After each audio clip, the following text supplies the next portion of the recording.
Muy buenas, en el vídeo de hoy vamos a hacer un repaso a lo que fue la temporada 2022 por equipos y lo que podemos esperar, al menos en mi opinión, de cara a la 2023. Así que vamos a ir repasando cada uno de los equipos, incluyendo un poco sus pilotos, y vamos a ir de abajo arriba en cuanto a la clasificación final en el campeonato de constructores. El primero que tenemos es Williams, que ha quedado al final, y bueno, pues sinceramente creo que no se puede esperar mucho de ellos este año y es un poco lo que hemos tenido. Han empezado medianamente bien, hubo algunas carreras en las que fueron mejorando, sobre todo quizá en la parte central de la temporada, pero el rendimiento es el que es. El final ha vuelto a ser el equipo que cierra la parrilla y no me extraña, sinceramente creo que era lo que podíamos esperar de ellos y no han sorprendido precisamente. La buena noticia es que el año que viene no van a tener a Latifi, que yo creo que ya más oportunidades no se le puede dar en la Fórmula 1, creo que todos sabemos un poco por qué está ahí, y eso sí que puede ser una buena noticia para Williams. El problema es que el piloto que incorporan no tiene experiencia en Fórmula 1 y no van a tener el aporte económico que tiene Latifi. La parte positiva, pues que lógicamente cuando se incorpore el nuevo piloto, Logan Sargent, pues se debería notar una mejora en el rendimiento del piloto. El problema es que no te va a servir para mejorar el coche, probablemente teniendo a Albon como otro piloto tampoco tiene la suficiente experiencia, yo creo, como para mejorar el coche. Entonces quizá tengan ahí su punto débil, por lo tanto yo para el año que viene no esperaría tampoco grandes mejoras. Luego tenemos el caso de AlphaTauri, que también va a cambiar la alineación de pilotos, y este año ha sido el AlphaTauri que podíamos esperar. El año anterior sí que tuvimos una versión un poquito mejor, vimos a Gasly brillando en algunos grandes premios, pero este año se ha diluido un poco. Yo esperaba un poquito más de Gasly este año, Tsunoda ha mantenido más o menos su línea, pero un poquito más cometido y mejorando en rendimiento.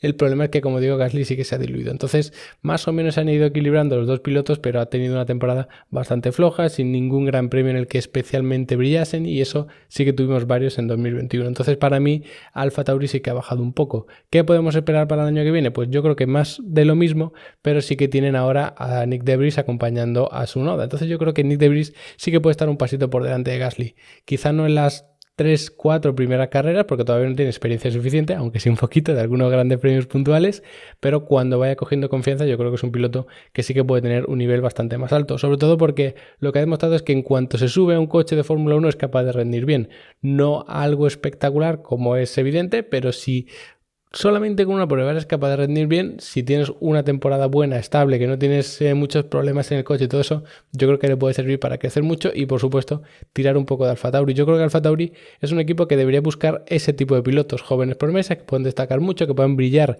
en algunos grandes premios puntuales, porque evidentemente no es un equipo que opte al mundial. Como mucho pueden optar a pelear por la cuarta posición o así, pero tampoco es el objetivo real que yo creo que debería marcarse AlphaTauri. Así que tener una alineación que por una parte tienes a Tsunoda, piloto japonés que te interesa mucho a nivel de marketing y que este año, en mi opinión, ha mejorado un poquito, está bien, y luego otro piloto que a lo mejor puede tener un poquito más de proyección de futuro, al menos así parece a priori, pues yo creo que es una alineación bastante buena. Jóvenes pilotos, evidentemente, ninguno con muchísima experiencia, pero bueno, para mejorar el coche de AlphaTauri no es lo mismo que para mejorar el coche Williams, porque evidentemente en AlphaTauri cuentan con el apoyo directo de Red Bull. Luego están los pilotos de Haas, que empezaron muy fuerte y, como era de esperar, se mantuvieron y fueron cayendo. Eso sí, a mí me han sorprendido gratamente, no solo porque empezasen muy bien, sino porque luego han tenido algunos grandes premios puntuales en los que estaban muy arriba, especialmente en clasificación, luego en ritmo de carrera, degradación, estrategias, ya se iban diluyendo un poquito, ya iban bajando posiciones, pero creo que en términos generales la temporada de Haas ha sido bastante buena. Mick no ha terminado de cuajar, esa es la realidad, sí que ha tenido algunos grandes premios buenos, no es que destaque especialmente por mal piloto, porque no consiga un buen ritmo ni nada por el estilo. Yo creo que hay otros pilotos que sí que tienen un nivel por debajo de él, pero al final un equipo como Haas yo creo, o al menos entiendo, que necesitan pilotos más veteranos que ayuden a mejorar el coche, como decía. Entonces van a tener dos pilotos veteranísimos el año que viene, Magnussen, que además este año ha hecho un temporadón, y Hülkenberg, que ha estado en varios equipos, sabe muy bien cómo se mueven todos ellos, tiene muchísima experiencia y además es un piloto bastante rápido. Entonces creo que es una alineación muy equilibrada. El problema de cara al año que viene va a ser sobre todo cómo gestionas esos pilotos, ¿no? Evitando las peleas en pista, luchas internas en el equipo, ese tipo de cosas. Pero en definitiva, yo de Haas espero que tengan un rendimiento medianamente bueno el año que viene, más o menos como este, pero tienen la unidad de potencia Ferrari que ya hemos visto este año que parece la mejor, que luego fallará por otras cosas, tiene problemas de fiabilidad, pero recordad que esos problemas de fiabilidad se pueden solucionar y se pueden pulir. Lo que no puedes hacer es mejorar la entrega de potencia de la unidad de potencia, porque eso ya está congelado. Así que yo creo que eso son buenas noticias para todos los equipos motorizados por Ferrari. Luego, un poquito más arriba ha quedado Aston Martin y sinceramente creo que es una temporada muy sorprendente tanto al principio como al final. Al principio sorpresa negativa porque empezaron incluso cerrando la la parrilla, luchando con un Williams que apenas encontraba rendimiento, un concepto de coche muy diferente al resto y que no funciona en absoluto, pero luego según fueron avanzando los grandes premios y los meses, se vio una gran sorpresa positiva. Yo creo que consiguieron mejorar el coche de una manera tremenda, cambiaron el concepto del coche, supieron entenderlo bien y de ahí fueron mejorando. Y esto para mí es lo mejor que le podía pasar a Aston Martin, porque si recordamos años anteriores, no se centraron en fabricar su propio coche para ir mejorando y demás, sino que decidieron comprar las piezas que se les permitía, partir de un concepto que, digámoslo así, no era suyo del todo, aunque tuvieron que adaptarlo y demás, pero el concepto no era suyo. Entonces el plan era, vamos a invertir menos tiempo en los coches de estas temporadas para invertirlo en la de 2022, y lo que nos hemos encontrado en 2022 es un coche que no funcionaba. Por eso creo que ha sido, al menos ese principio de temporada, un fracaso, pero que luego hayan sido capaces de cambiar el concepto del coche y mejorarlo tanto como hemos visto en las últimas carreras, yo creo que es una gran noticia. No están al nivel ahora mismo de ser cuarto equipo, o no han terminado la temporada para ser el cuarto equipo, porque Alpine está por delante, McLaren está por delante, pero sí que da muy buena sensación. Y si siguen mejorando en estos meses de invierno que tenemos ahora para la temporada que viene, sí que se pueden llegar a convertir en ese cuarto equipo que debería ser el objetivo. En cuanto a la alineación, pues hemos tenido a Stroll, que sinceramente ha hecho un año que a mí al menos me ha parecido nefasto, no por rendimiento puro, no por el ritmo de carrera, no por clasificación, sino por las maniobras. Se ha visto otra vez un Stroll que no es capaz de gestionar las peleas en pista, que no mide bien prácticamente ninguna de sus batallas, sí que tiene algunos adelantamientos muy buenos, algunas defensas buenas, pero se le ha visto ese Stroll que no está a la altura realmente, al menos en mi opinión, de lo que es la Fórmula 1. Ya digo, no por rendimiento puro, que en eso creo que sí está y que incluso se le infravalora en muchas ocasiones, pero las peleas en pista han sido un desastre. Entonces esto es algo a arreglar, porque además el año que viene va a tener a Alonso de compañero y ya sabemos que esto puede ser un conflicto asegurado si empieza poco a poco los roces, ¿no?, entre los compañeros. Así que espero que esto sí que se arregle, porque en años anteriores hemos visto un Stroll muy rápido, no a un nivel a lo mejor estratosférico, pero sí que muy rápido al nivel del resto de la parrilla, incluso yo diría que más bien por encima de la media en algunas carreras, y luego en peleas en pista un poquito más comedido, pero este año no hemos visto esa versión de Stroll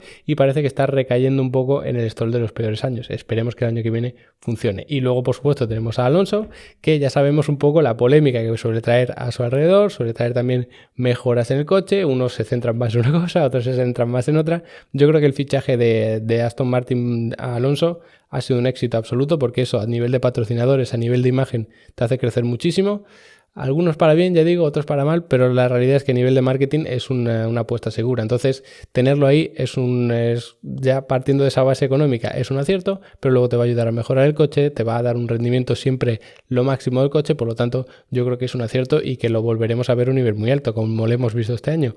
Es lo que quiere, es un coche que sea más o menos fiable y sin duda va a tener una pelea con Alpine, o al menos es lo previsible, que Aston Martin y Alpine tengan un rendimiento similar. Así que mucho ojo con esa pelea de Alonso contra Alpine el año que viene. Un poquito más arriba en la clasificación, aunque con los mismos puntos, tuvimos a Alfa Romeo, y el caso es un poco parecido a lo que vimos con Haas. Empezaron muy bien, creo que explotando bien o aprovechando bien esa unidad de potencia Ferrari, pero poco a poco se fueron diluyendo. De hecho, Haas, Alfa Romeo y Alpine eran los que peleaban por ser el cuarto equipo a principio de temporada. Lo que pasa es que Alpine pudo mantenerse ahí arriba y estos dos de motorizados por Ferrari fueron cayendo poco a poco. Pero para mí la temporada de Alfa Romeo no ha sido del todo mala. Quedar ahí más o menos en la mitad de la tabla, ser el sexto equipo, yo creo que es un éxito para ellos, porque al final es un equipo con un presupuesto bastante comedido, bastante bajo, no tiene pilotos que sean auténticas estrellas. Creo que Bottas sí ha hecho algunas carreras bastante buenas, lo que pasa que por temas estratégicos al final se arruinaban, o a lo mejor ha tenido algún tipo de accidente. Entonces, bueno, sí que ha habido algunas carreras, en mi opinión, muy buenas de Bottas, contadas, eso sí, no todas, pero bueno, al final tienes una alineación de un piloto veterano con un piloto joven, como es Guan Yu Zhou, pero en este caso pues sí que se le ha visto un poco diluido. Yo siempre digo que hay que dar un poquito más de tiempo, mínimo 2-3 temporadas, alargando mucho la cosa si más o menos se ve algún atisbo de esperanza, pero en el caso del piloto chino, el año que viene yo creo que va a ser crítico, va a continuar en Alfa Romeo y si no mejora, entonces es cuando quizás se replanteen sustituirlo por otro piloto, pero yo creo que está bien darle otro año. Ha habido algunas carreras que de repente ha clasificado muy bien, o que de repente ha llevado un ritmo muy bueno, o que ha hecho algún adelantamiento espectacular, entonces que tengas eso en tus primeras temporadas es algo positivo y sobre todo que se vaya viendo mejora según van pasando las carreras. Así que si lo mantiene el año que viene, pues puede ser una buena noticia para él, por supuesto, y para Alfa Romeo. ¿Qué espero de Alfa Romeo el año que viene? Pues imagino que empezaron un poquito más atrás de lo que han estado este año. Es decir, igual que pasaba, por ejemplo, con Haas, que empezaron muy alto y fueron cayendo, quizá pase eso con Alfa Romeo, pero claro, el año que viene ya no partes de estar tan arriba, sino que el resto de equipos, como Aston Martin, como Alpine, como McLaren, ya tienen un rendimiento un poquito superior. Entonces la idea va a ser repescar puntos donde buenamente se pueda. No creo que empiecen tan alto como han empezado este año. Pasamos a la mitad de arriba y el quinto ha sido McLaren, que ha tenido una temporada muy parecida a la de Aston Martin, solo que con unas diferencias muy grandes entre sus dos pilotos. McLaren empezó muy mal, empezó incluso al nivel de Aston Martin un poquito por arriba, pero supo mejorar mucho más rápido. Recordamos que McLaren es uno de esos equipos que tiene la suspensión un poco cambiada, esto del push rod y del pull rod lo tiene cambiado delante y detrás respecto al resto de equipos, entonces eso quizá pudo ser un impedimento, sobre todo a nivel de reglaje, de encontrar el balance, ese tipo de cosas, pero al final han sabido mejorar muy bien el coche y al final han llegado, yo creo que más o menos al objetivo. No han sido el cuarto equipo, que hubiese sido el objetivo bueno, sino que se han quedado en quinto, pero es verdad que la temporada de Ricciardo ha sido bastante pobre. Yo no diría que me ha decepcionado porque al final, viendo los últimos años de Ricciardo, no podíamos esperar, siendo objetivos, una gran temporada, pero al menos sí que podemos esperar una pequeña mejora. La hemos visto en algunos grandes premios puntuales, algunas carreras ha peleado con Norris, ha hecho algunas clasificaciones buenas, pero realmente no estaba a su nivel. Yo me alegro que se haya vuelto a Red Bull, sinceramente, aunque sea como piloto reserva, ya hablaremos de eso, pero al menos va a poder encontrarse con un equipo que ya conoce, un coche que no sea tan difícil para él de manejar, entonces yo creo que eso puede ser una buena noticia. Y Norris pues más o menos se ha mantenido, yo creo que en su nivel alto. No ha podido brillar este año, no ha tenido esas oportunidades, pero al menos yo creo que ha hecho una temporada muy buena, muy por encima de Ricciardo, pero es verdad que ha sido tan mala la de Ricciardo que es complicado compararlas, ¿no?, entre ellos. Justo por delante de McLaren quedó Alpine, que es el cuarto equipo este año, y empezaron siendo el cuarto equipo peleando con Alfa Romeo y con Haas, ¿no?, como decía antes. Entonces yo creo que el año de Alpine, por mucho que se haya dicho, haya estado manchada toda la imagen, hayan estado metidos en muchísima polémica, yo creo que la temporada, deportivamente hablando, ha sido buena. Que han tenido muchos problemas de fiabilidad, que han tenido problemas de gestión de los pilotos, de estrategia, de todo tipo han tenido problemas, pero puramente la temporada ha sido buena. El objetivo de Alpine, yo lo decía desde el principio de temporada, era quedar cuartos. Empezaron cuartos peleando con equipos que lo más probable era que se diluyeran porque su estructura de equipo, su economía y al final la inversión total era bastante más baja, como eran Alfa Romeo y Haas, y esos dos se fueron cayendo mientras que Alpine se mantuvo arriba. Es decir, al principio Alpine peleaba con esos dos motorizados por Ferrari y luego terminó peleando con los dos motorizados por Mercedes, como eran Aston Martin y McLaren, siempre un poquito por delante, como vimos en los tiempos por vuelta de cada gran premio. Entonces Alpine yo creo que ha hecho lo que tenía que hacer. ¿Que tiene muchos problemas que solucionar? Por supuesto que sí, pero la unidad de potencia funciona muy bien en cuanto al despliegue de potencia. ¿Tiene el problema de fiabilidad? Sí, pero como decíamos antes, eso lo puedes solucionar, porque el reglamento te permite corregir esos problemas, pero no te permite evolucionar la unidad de potencia para que te entregue una mayor potencia, valga la redundancia. Así que, ojo con Alpine, que yo creo que está en una buena posición, al menos de cara al año que viene. En 2022 han cumplido, pero creo que lo más difícil viene ahora en 2023, que es seguir creciendo para acercarse a los tres de arriba, que debería ser su objetivo, y el problema es que viene gente por detrás, como son McLaren y Aston Martin, bastante de cerca. También cambia un poquito su piloto, porque se va a Alonso y entra Gasly, y aquí vamos a tener, yo creo que también un problema de gestión de piloto, porque son dos egos muy grandes, lo han demostrado ya más que de sobra, son pilotos muy rápidos, no creo que eso lo dude nadie, o al menos objetivamente, pero sí que es verdad que tiene muchos problemas. Punto número uno, de gestionar un poco su ira, ¿no?, muchas veces, o su agresividad en pista y todo eso. Hay veces que es mejor no pelear algunas batallas y esto lo llevan un poquito mal los dos, pero luego sí que son pilotos muy rápidos. Si son capaces los de Alpine de mantenerse bien y ser capaces de mantener sobre todo a raya esos dos pilotos, yo creo que pueden hacer una buena temporada. Es verdad que Gasly no viene precisamente en su mejor temporada, como decía antes, porque ha estado un poco diluido, no creo que haya brillado en ninguna de las carreras y en años anteriores sí que lo ha hecho, así que bueno, a ver qué versión de Gasly se encuentra. La parte negativa es que puedes venir con un poco de menos moral, por así decirlo, y la parte positiva es que bueno, has tenido un mal año y ahora lo que haces es borrón y cuenta nueva, te vas a otro equipo y tienes la oportunidad otra vez de empezar casi de cero, ¿no? Así que bueno, yo creo que al menos pueden ser buenas noticias para Gasly. Y al final tener un equipo francés con dos pilotos franceses, bueno, yo aparte de la polémica evidente y un poco el cachondeo entre España, Francia y tal, yo creo que es algo positivo, ¿no? Siempre tener una escudería que sea de un país con sus dos pilotos del país, que está todo globalizado ya, todos los equipos tienen gente trabajando de todas partes, los jefes de equipo, los ingenieros, los mecánicos, todo el mundo se mezcla en los equipos de Fórmula 1, pero al menos que la representación sea como puramente de un país, yo creo que es algo positivo, como si Ferrari tuviese 2 pilotos italianos o como si Red Bull tuviese 2 pilotos austríacos, que eso ya sería un poco más raro. Pero bueno, ese tipo de cosas yo creo que sí son positivas, ¿no? O Haas, 2 pilotos norteamericanos. Al final, yo creo que para la imagen de Alpine como equipo francés y demás, que siempre a todos los equipos les gusta ponerse sus banderas, yo creo que es algo positivo. Y ya con esto pasamos a la parte de arriba, a los 3 grandes, y en tercer lugar ha quedado Mercedes, que yo creo que ha tenido una temporada muy buena en cuanto a progresión, muy mala en cuanto al inicio. Entonces ha sido algo parecido a lo que hemos visto los otros equipos motorizados por Mercedes, como era Aston Martin y como era McLaren. Quizá en Williams no tanto, pero Aston Martin y McLaren empezaron muy abajo y fueron creciendo. Mercedes empezó muy lejos de Ferrari y Red Bull y se fue acercando. Por lo tanto, para el año que viene sí que pueden estar todavía más cerca. Además, a mitad de año introdujeron estas modificaciones en el reglamento que buscaban que no hubiese tanto porpoising y todo esto, y además se vio como Mercedes se adaptó bastante bien a ello. Si son capaces de adaptarse a las medidas que son las mismas pero más agresivas del año que viene, pueden estar todavía más cerca, incluso ser uno de los candidatos a ganar carreras normales, ¿no? No cuando hay mucho caos, mucho cambio de estrategia, mucho safety car y demás. Entonces yo creo que la situación de Mercedes es muy buena, sabiendo que además lo que hemos visto en este año 2022 es que Russell es capaz de aguantarle el tipo a Hamilton, al menos cuando se está luchando desde el tercer mejor coche. Otra cosa es cuando estés luchando por ganar carreras constantemente y cuando estés luchando al final por ganar un mundial. Veremos si Russell es capaz de mantener el nivel con tanta presión, pero tiene buena pinta, al menos yo creo que lo que nos ha dejado este año es una buena sensación, que tiene algunos fallos, tiene algunos despistes, tiene algunos problemas todavía a corregir que además son típicos en pilotos tan jóvenes, pero al menos yo creo que la sensación que dejan es bastante buena. Luego en segundo lugar está Ferrari, también bastante polémica su temporada, empezaron muy bien y fueron cayendo poco a poco, sobre todo por problemas de fiabilidad, pero también en rendimiento. O sea, yo creo que en las primeras carreras se vio que el Ferrari era un poquito peor que Red Bull, pero en las siguientes ya era mejor y luego se fue cayendo por problemas de fiabilidad. Red Bull los tuvo las primeras carreras, lo solucionó y apenas se ha encontrado el resto del año y además ha sabido ir mejorando el coche. Ferrari no es el caso, y aparte de eso es que han tenido fallos los dos pilotos, han tenido fallos en las estrategias, han tenido fallos en los pit stop, han tenido fallos incluso en las clasificaciones de no sacar los coches a tiempo, han tenido fallos de todo tipo, y el problema es que encima ahora vas a cambiar la directiva porque se va Binotto y entrará un nuevo directivo.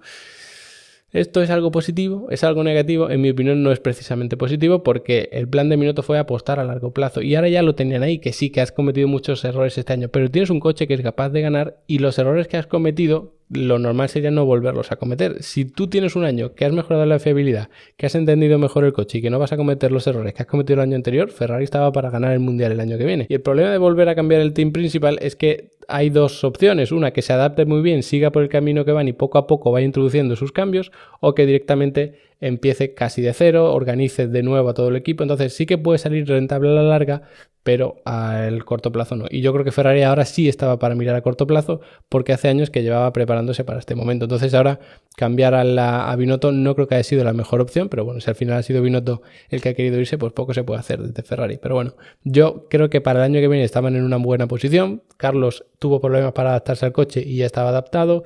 Leclerc ha cometido algún fallo puntual, pero menos que en otras temporadas.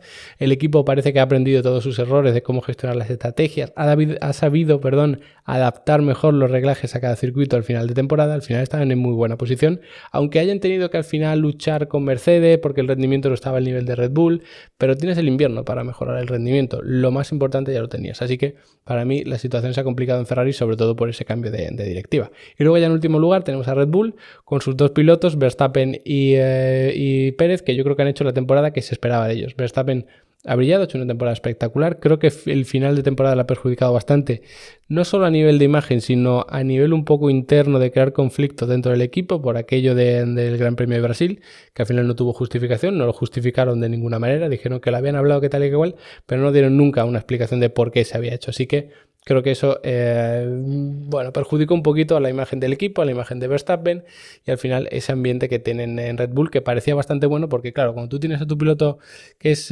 digamos que tu favorito y demás, y el piloto que no es tu favorito apoyándole, pues todo está ok, pero cuando es el principal el que tiene que apoyar al otro y no lo hace, entonces se crea el conflicto, y yo creo que ahí han tenido un problema a final de temporada.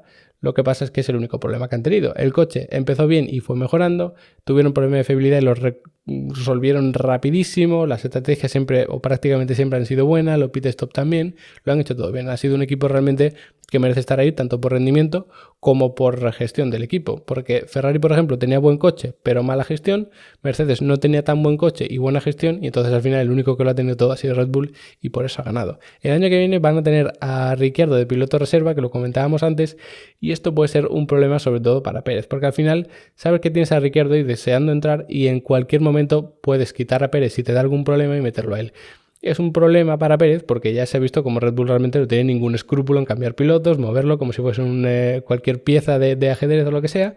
Entonces eso sí que puede ser como una presión añadida a Pérez, sobre todo si se pone en peligro el Mundial de Constructores, porque claro, yo creo que Pérez esta temporada ha hecho todo lo que tenía que hacer, las peleas en pista han sido espectaculares, es su punto fuerte, igual que la gestión de neumáticos. Lo que pasa es que luego en ritmo de carrera y en los tiempos a una vuelta en clasificación sigue bastante por detrás de Verstappen.